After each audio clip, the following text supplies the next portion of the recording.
Hari Om. Gita Dhyanam is composed by Madhusudana Saraswati ji. Gita Dhyanam is usually chanted before the beginning of Bhagavadgīte study. The first sloka. Om pārthāya pratibodhitāṃ bhagavatā nārāyaṇena svayaṃ vyāsena grathitāṃ purāṇamuninā madhye mahābhāratam advaitāmṛtavarṣiṇīṃ bhagavatīmaṣṭādaśādhyāyinīṃ amba tvāmanusandadhāmi bhagavadgīte bhavadveṣiṇīṃ. I constantly reflect and meditate upon you, O Mother Bhagavadgīte.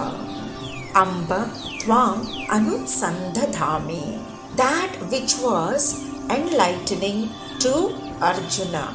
Pārthāya pratibodhitāṃ bhagavata, that Bhagavad-gīte which was imparted by Lord Nārāyaṇa himself.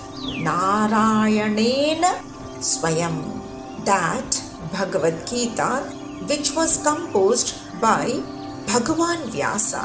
Vyāsena grathitāṃ purāṇamuninā madhye mahābhārate, that Bhagavad-gīte which was composed by ancient Muni purāṇamuninā Bhagavan Vyāsa.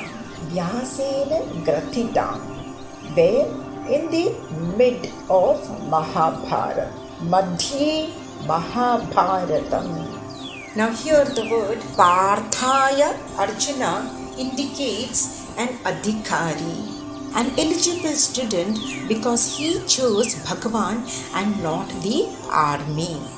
This Bhagavad-gīte is that which showers the nectarine of Advaita philosophy.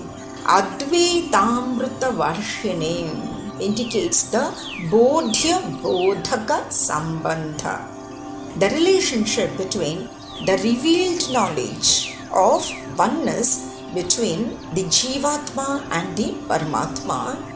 Revealer is the Bhagavad-gīte Grantha itself, that which is emanating from the lips of Bhagavan Krishna. So, study Gita and realize the supreme truth. This Bhagavad-gīte contains the knowledge of oneness. The Vishaya, the subject matter, is Jivatma Paramatma Aikya or Jiva Brahma Aikya, and that which is glorious, Bhagavatīṃ. So, the hint is to study Gita and realize the supreme truth. That Bhagavad-gīte which has 18 chapters, Ashtadashādhyāyinīṃ. O Amba, O Mother Bhagavad-gīte, tvāmanusandadhāmi, I meditate upon you. That Bhagavad-gīte which is an antidote to the transmigration of birth and death cycles. Bhavadveṣiṇīṃ. So this word talks about prayojanam, the benefit of studying Bhagavad-gīte. So this way we have the adhikari, the sambandha, the prayojanam and the vishaya.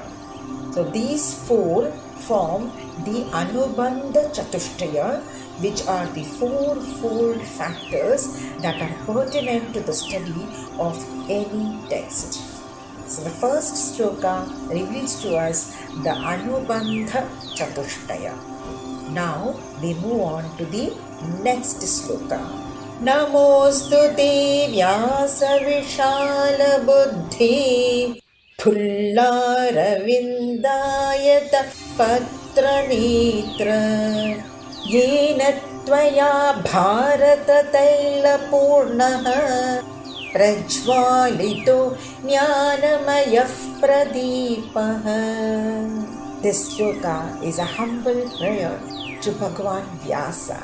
My salutations to Bhagavan Vyāsa, who is having a vast intellect, because he is the one who shared the knowledge with one and all, and for which he is seen to have never rested even for a while. He is the one who divided and compiled the Vedas and transferred the knowledge of the Vedas to his 4 Shishyas, Rigveda to Paila Rishi, Yajurveda to Vaishambhayana Rishi, Samaveda to Jaimini Rishi, Atharvaveda to Samantu Rishi, and the Puranas to Romaharshana Rishi. He is the one who has large eyes like petals of a fully bloomed lotus flower which captures the eyes. He is the one who lit up the lamp of wisdom called Bhagavadgīte with the oil of Mahābhārate filled to the brim. Bhagavadgīte captures the heart. The third sloka, prapannaparijātāya totravetraikapāṇaye jñānamudrāya kṛṣṇāya gītāmṛtaduhe namaḥ. My salutations to Bhagavan Krishna, the one who is a wish-fulfilling tree, to those who have completely surrendered to him, the one who holds a cane in one hand to drive the cattle, and the other hand is in jñānamudrāya. He is the one who has milked the nectar of Gita for upliftment of mankind. Sarvopanishado gavo dugdha gopalanandana partho vatsa sudhir bhokta dugdham gītāmṛtaṃ mahāt. This shloka tells us who is Krishna. If all the Upanishads are the cows, then near the cows we find the milkman. So who is the milkman? Krishna is the one who milks the cows. Krishna is a cowherd boy. For whom is this milk milked? Arjuna is the calf. Partha Vatsaha. Also the men of pure intellect. Sudhi Bhokta. So Arjuna and the men of pure intellect are the enjoyers of this nectarine milk. What actually is the milk? The milk is the supreme nectar called Bhagavadgīte, that which bestows immortality. Fifth sloka, Vasudeva sutam devam kamsa chanūramardanam devaki paramanandam kṛṣṇam vande jagadgurum. This is a very beautiful sloka giving a description of Krishna. My salutations to the teacher of this world, the one who is the inner dweller of all beings, as Antaryami, the one who is not just a son of Vasudeva, but Devam, God himself. Kamsa Chanūramardanam, one who is the destroyer of Kamsa and Chanūra, and the one who gave great divine joy to his mother Devaki. Bhishma Dronatata Jayadrata Jala Gandhara Nilotpala Shalyagrahavati Kripena Vahani Karnena Velakula. Ashwatthama विकर्ण घोरमकरा दुर्योधनावर्तिनी सोतीर्णा खलु पाण्डवैरणनदी कैवर्तक केशवः. This shloka tells us how Krishna helped the Pandavas in winning the battle, which was like crossing a river, where Bhishma and Dronacharya ji were the two banks which held the waters of the river. How difficult it would be to cross this river, where Jayadratha is the one who got conditional boon from Bhagavan Shiva that he alone can win, and Jayadratha was the waters. Sakuni, the king of Gandhara Desha, was a bluish black rock, and Shalya, who was a brother of actually Madhye, was tricked by Duryodhana to fight in his team, was the crocodile. Kripacharya was the tide or the current which determined the flow of the waters, and Karna was the mighty wave that can swallow things. Ashwathama and Vikarna were the dangerous alligators, and Duryodhana was the circular whirlpool.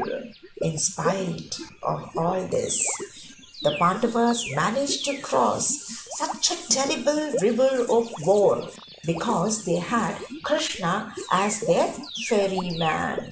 So too, in this battle of life, may we also surrender completely to Bhagavan Krishna, who will help us cross over all the difficulties easily and attain the shore of supreme bliss.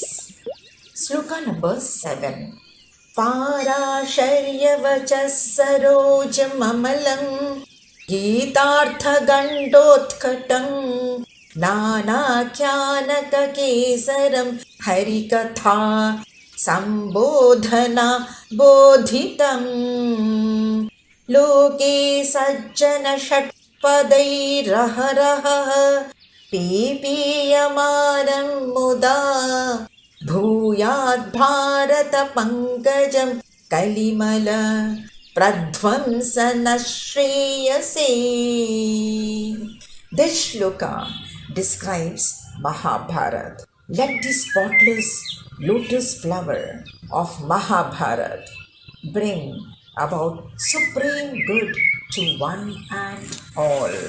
That Mahabharata, which arose from the waters of the words of the son of Parashara, Bhagavan Vyāsa. Parasharya vachas sarojam amalam is this flower of Mahabharata without fragrance, or does it have a fragrance? This lotus flower of Mahabharata has the richness of the fragrance in the form of Krishna's teachings, which form the essence of the Upanishad called Bhagavadgīte, for which we have to nestle closer and closer, like we take the flower close to the nose to smell. This lotus flower of Mahabharata has the pollen grains of different stories, and this flower is fully blossomed by the glorious stories of Bhagavan Vishnu himself.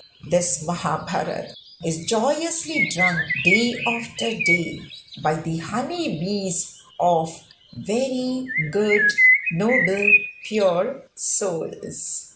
And this flower is effective in destroying and removing the dirt of Kali Yuga. Mukam karoti vachalam pangum langayate girim yat krupatamaham vande paramanandamadhavam. This is a very beautiful sloka, a sloka of surrender. My salutations to that Madhavam, the source of supreme bliss, Satchidananda Swarupam, whose grace make the dumb man eloquent, and the cripple or the lame person scale mountains. Yam brahma varurendra rudra marutaha sunvanti divyaistavaihi vedai sāṅgapada kramopanishadaihi gayanti yam samagaha dhyanavastita gatena manasa pashyanti yam yoginaha yasyantam na vidussura suraganaha devāya tasmai namaha. This sloka describes Bhagavan himself. My salutation to that Bhagavan who is worshipped and praised with divine chants by Lord Brahma, Varuna, Indra, Rudra and Vayu, who is invoked by the singers of Samaveda by singing the chants of Vedic mantras and Upanishad, by following the word sequence, who is meditated upon by the yogis by making their minds absorbed in him, whose limit cannot be fathomed even by the devas and the asuras. To such Bhagavan Krishna, our salutations, our humble salutations, to bless each one of us who chant these dhyana shlokas. May